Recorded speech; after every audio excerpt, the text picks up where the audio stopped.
इस वक्त की बड़ी खबर सामने आ रही है। हर साल 25 जून को संविधान हत्या दिवस मनाया जाएगा। केंद्र सरकार ने इसको लेकर अधिसूचना जारी कर दी है। आपको बता दें 25 जून 1975 को आपातकाल लागू किया गया था, लगाया गया था और उसके बाद हर बार केंद्र सरकार की तरफ से इस पर हमला किया जाता रहा है। इस बार भी आपने सदन में भी पीएम मोदी को सुना था जब वो केंद्र सरकार की तरफ से कांग्रेस पर हमला बोला गया था। और हर साल अब 25 जून को संविधान हत्या दिवस के रूप में मनाया जाएगा।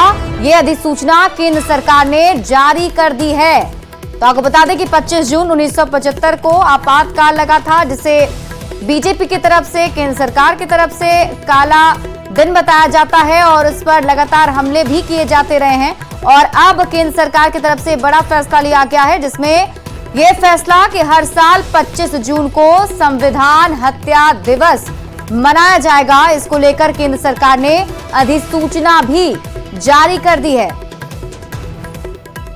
तो दिल्ली से आपको इस वक्त की बड़ी खबर बता रहे हैं। बड़ी खबर सामने आ रही है। ये बड़ा फैसला केंद्र सरकार की तरफ से बताया जा रहा है कि 25 जून को हर साल अब संविधान हत्या दिवस के रूप में मनाया जाएगा। केंद्र सरकार ने इसको लेकर अधिसूचना भी जारी कर दी है। आपको बता दें कि 25 जून 1975 को आपातकाल लगाया गया था। गृह मंत्री अमित शाह ने सोशल मीडिया एक्स पर यह पोस्ट करके जानकारी दी है। न्यूज 18 संवाददाता अमित पांडे अधिक जानकारी के साथ जुड़े हुए हैं। अमित, ये बड़ा फैसला केंद्र सरकार का किस तरीके से देखा जाए? देखिए, संविधान हत्या दिवस 25 जून को बनाने का घोषित किया है भारत सरकार ने और इस पर बाकायदा गृह मंत्री अमित शाह ने ट्वीट कर जानकारी दी है और भारत सरकार ने नोटिफिकेशन जारी किया है। इससे पहले भी जब संसद सत्र की शुरुआत हुई थी, पीएम मोदी ने इसका जिक्र किया था, राष्ट्रपति अभिभाषण में इसका जिक्र था और लोकसभा स्पीकर ओम बिरला ने भी इसका जिक्र किया था। जिसके बाद सोनिया गांधी ने लेख लिखा था और ये कहा था कि बेशक संविधान के अधिकारों का हनन हुआ था, लेकिन इस बात की जो सजा है वह जनता ने दे दी थी और हार का सामना करना पड़ा था। और अब जब भारत सरकार ने इस कदम की घोषणा की है बाकायदा अधिसूचना जारी करके, तो यह पूरी उम्मीद है कि आने वाले दिनों में संसद में इस मुद्दे के ऊपर तकरार देखने को मिलेगा। अमित, कोई रिएक्शन अब तक सामने आ पाया विपक्ष की तरफ से? जाहिर सी बात है, देखिए विपक्ष ने उस वक्त भी संसद में अपना विरोध दर्ज कराया था और अभी अभी कुछ ही मिनटों पहले भारत सरकार के इस कदम की जानकारी मिली थी। जाहिर सी बात है विपक्ष भी अपना विरोध इस फैसले को लेकर यहाँ पर जताएगा और कमोवेश वही लाइन जो सोनिया गांधी ने अपने लेख में लिखी थी, वही लाइन कांग्रेस की तरफ से अभी हमें थोड़ी देर में देखने को मिलेगी। वैसे अमित, अगर हम देखें तो इस मुद्दे को काफी जोर शोर से केंद्र सरकार की तरफ से उठाया गया, जैसा कि आपने भी जिक्र किया कि सदन में भी इसको लेकर चर्चाएं हुई और अब ये अधिसूचना जारी कर देना, इस मुद्दे को इस तरीके से उठाया जाना, इसके पीछे कुछ वजह ऐसी? देखिए, संविधान 25 जून को इमरजेंसी का जो वक्त था, जिस मौलिक अधिकारों का हनन जब कर दिया गया था, ऐसा बीजेपी और सत्ता पक्ष इस वक्त आरोप लगाते, तो जाहिर सी बात है कि उस वक्त तत्कालीन प्रधानमंत्री इंदिरा गांधी के ऊपर सीधे तौर पर निशाना साधा जाता है। और ये नेता विपक्ष राहुल गांधी की दादी थी और पूर्व प्रधानमंत्री थी। तो अब जब एक पार्टी के नेता को जब यहाँ इस तरीके से नाम दिया जाता है और जब उनके फैसले पर किसी देश के दिवस रूप में यहाँ घोषणा की जाती, तो जाहिर सी बात है विपक्ष की ओर से भी तकरार हमें देखने को मिलेगा। वैसे अमित, अगर हम देखें तो लगातार विपक्ष की तरफ से हमला केंद्र सरकार पर ये लेकर किया जाता था कि संविधान को जलाया जा रहा है, यहाँ पर अभी भी इमरजेंसी घोषित है, लेकिन क्या इसी के जवाब में केंद्र सरकार की तरफ से कदम उठाए गए हैं?